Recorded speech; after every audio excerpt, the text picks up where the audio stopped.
Hello video friends. I did a video a few weeks back. You may remember it. I was out around my house talking about building project that I have going on here and things I'm doing to my house, some remodeling, things I'm having done. And I mentioned in that video that I was located in the northeast corner of the state of Alabama in the USA. And one of my younger viewers, don't know if he's a subscriber, but a viewer, watched that video and made comment that he enjoyed it. But he also picked up on that I was located in the deep south. And this young man is DDS6 is his YouTube name. Don't know what his real name is. Don't know where he's located other than the USA. And his profile says that he is 19 years old. But anyway, his question was, seeing that I grew up and have lived my whole life in the deep south, he was interested in knowing my opinion of the development and the changes in civil rights in this part of the South, in Alabama. And I promised him in a text message on that video that I would make, instead of trying to answer it with a text message, that I would make another video, and that's what this video is.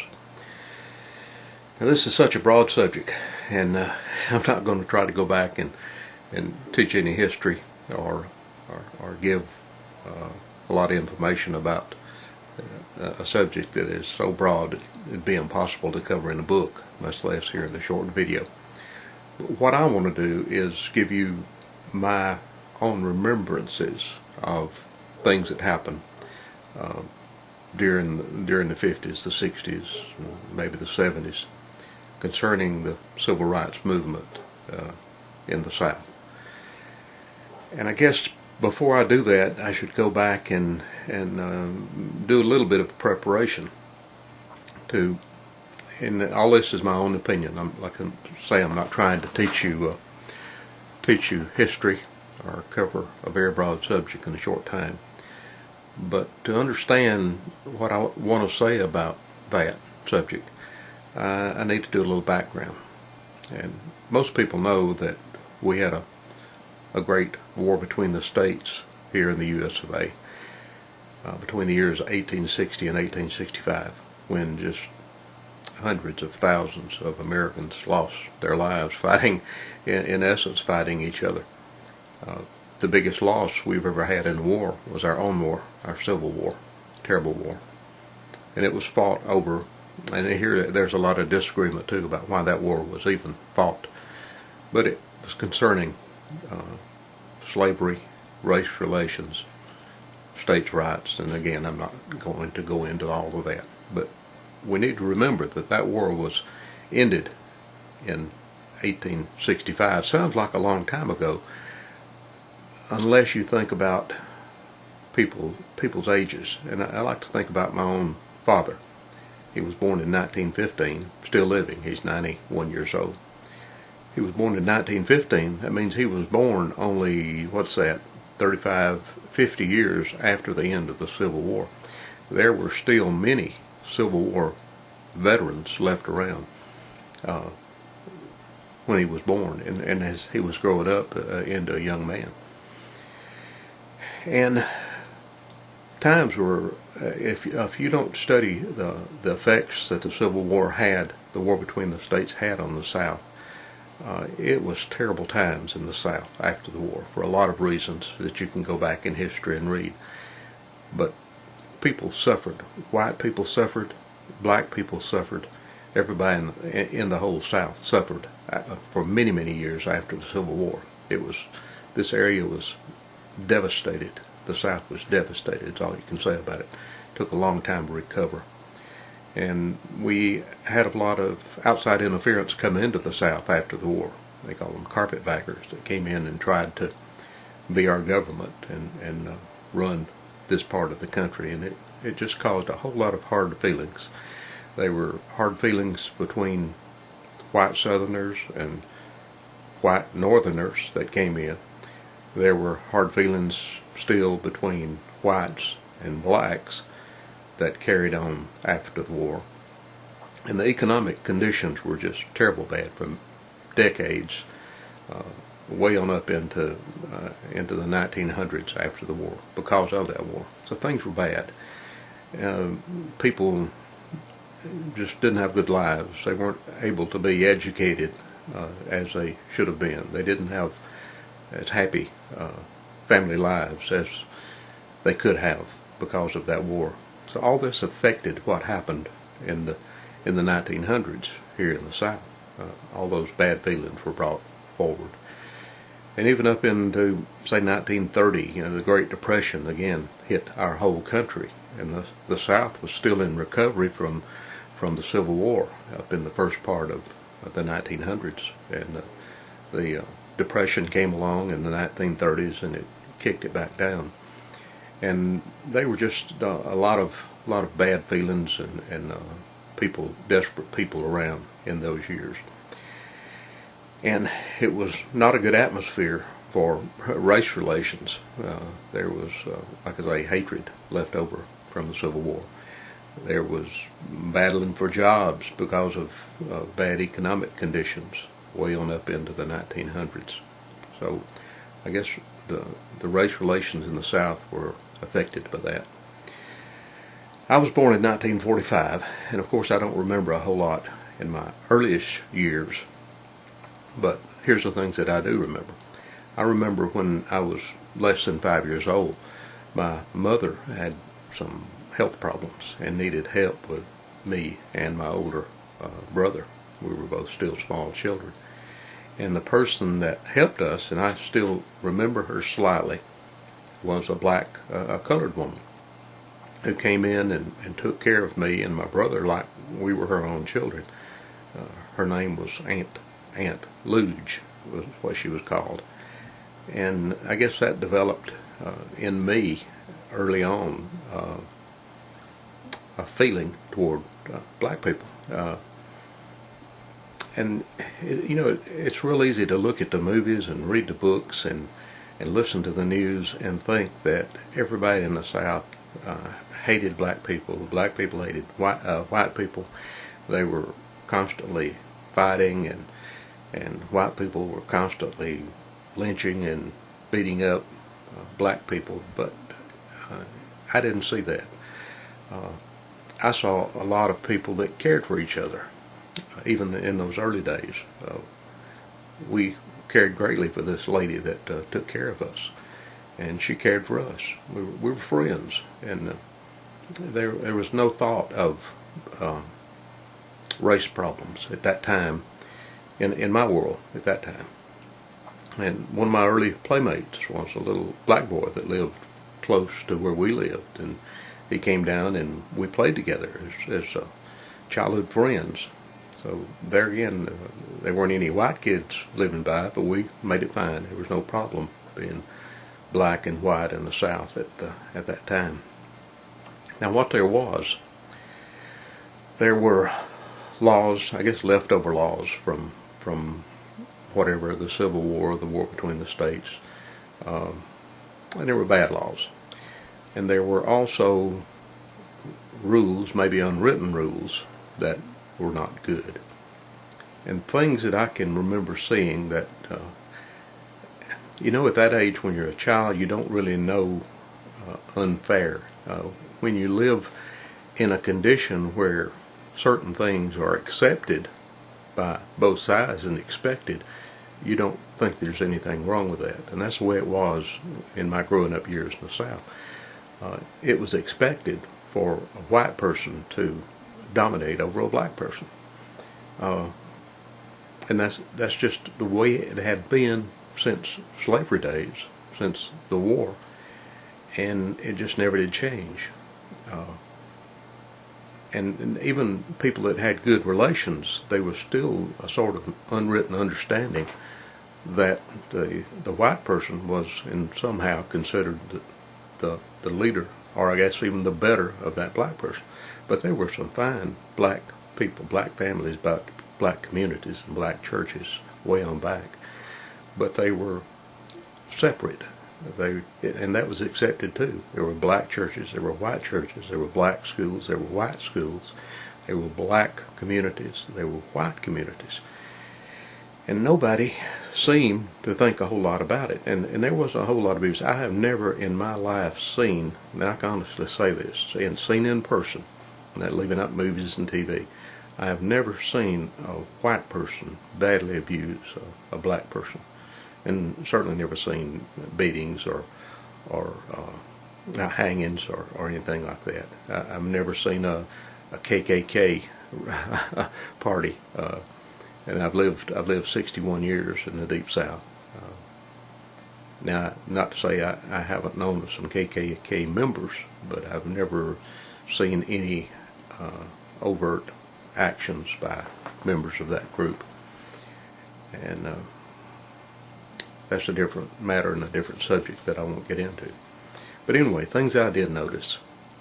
When you would go into a public area, and this as a child I noticed that, but again it was accepted.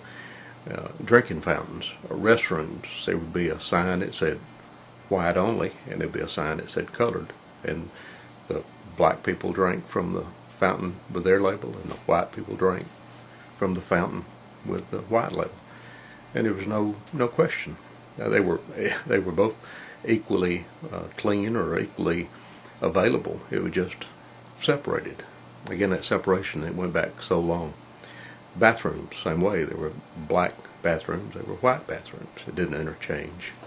And one place I can really remember seeing this and still didn't think a lot about it and saw no trouble because of it in my earlier years was we had two little movie theaters in town.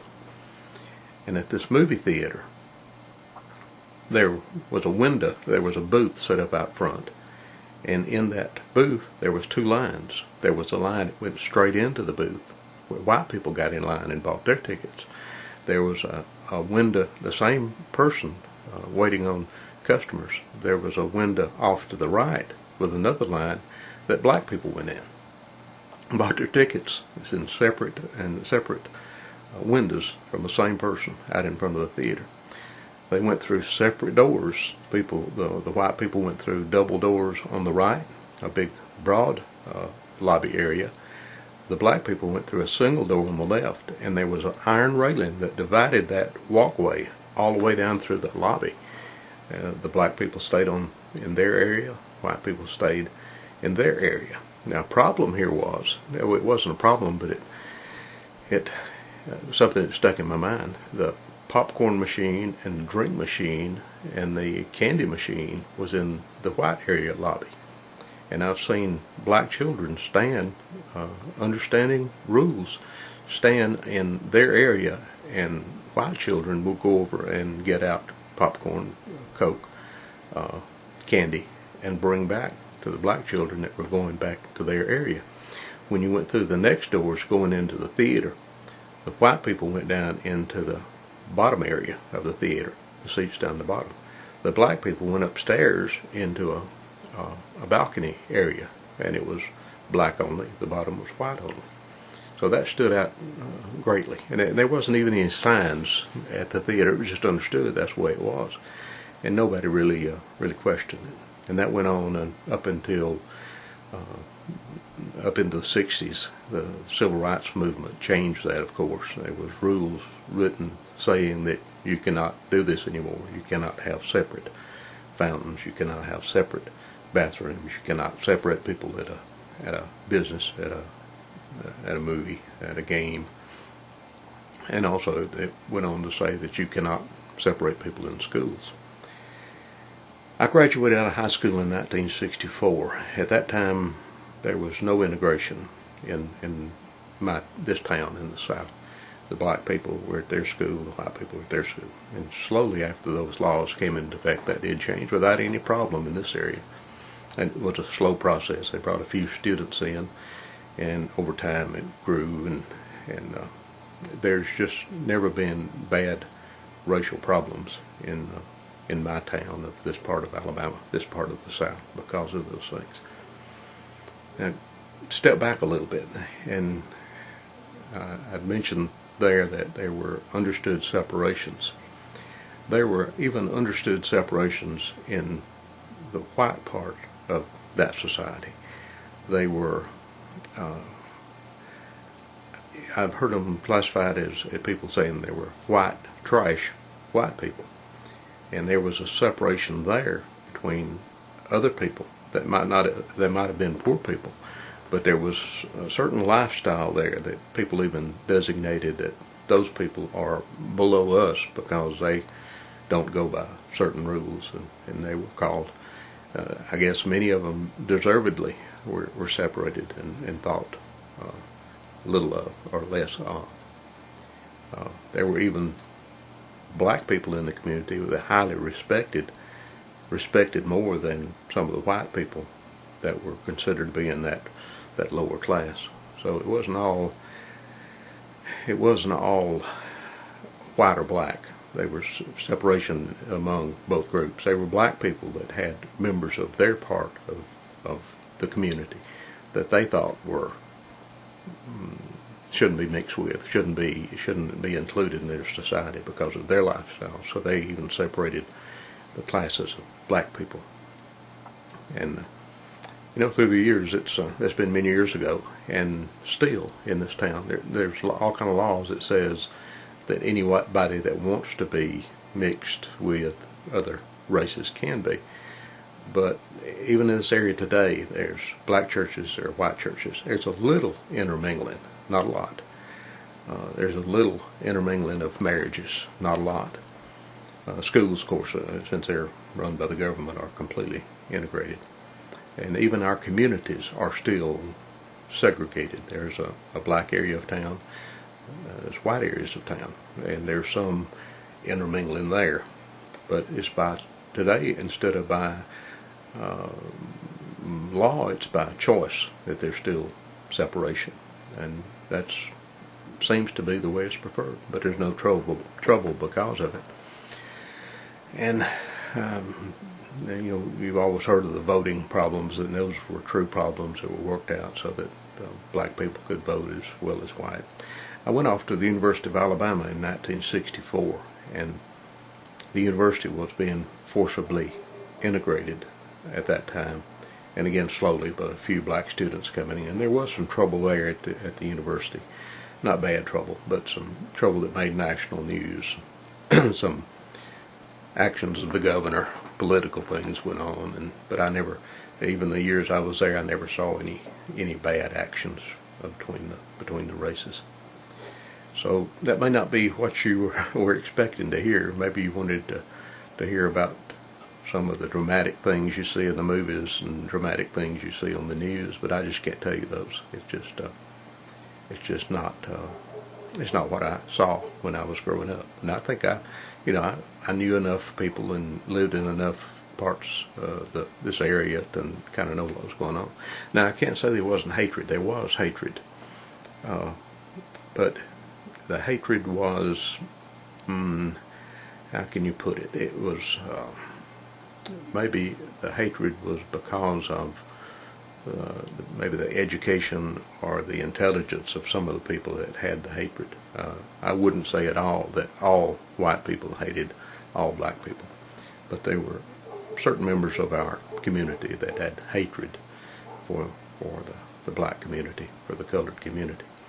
And they also, there was a thing of, if you're in a point in the white community when you can't be better than anybody else, you can always feel like you're better than those folks that are not in the white community. And I think that was part of that hatred and some of the things that went on there too. I guess I could say that a lot of it was a result of ignorance, lack of education, some of the things like that. So that's what I saw. I don't know that I've done a good job of covering that, but it's just things that I've seen. Today in this area, I live in a nice area of town, and just 2 doors down, behind my back here is a black family. Nice folks, get along, everybody, and no problems. But they're one family out of hundreds in this area of town. But they chose to buy a house here in this area, and they're accepted as their neighbors, and there's no problems. they've raised good children that went through college, and they all have good jobs and keep their house up well and all that. So that's kind of the way it is now. But still, there's a division, no doubt, between the blacks and the whites. It's real hard, I guess, to make up for lost time for the whole community. Many black people have done very, very well. Highly educated, highly paid, have the best in houses and cars and clothes and furniture. But there are many, and there's still many white people that have not done so well due to lack of education or just not knowing that they can do better. So that division is still there. Anyway, that's how I wanted to answer your question. It may have not, like I say, may not have satisfied your curiosity, but it's all true what I've told, and it's just my own observations, my own opinion. You might go down the road and talk to somebody else, and they would tell you a different feeling or a different story. But that's mine, for what it's worth. Okay. Good night.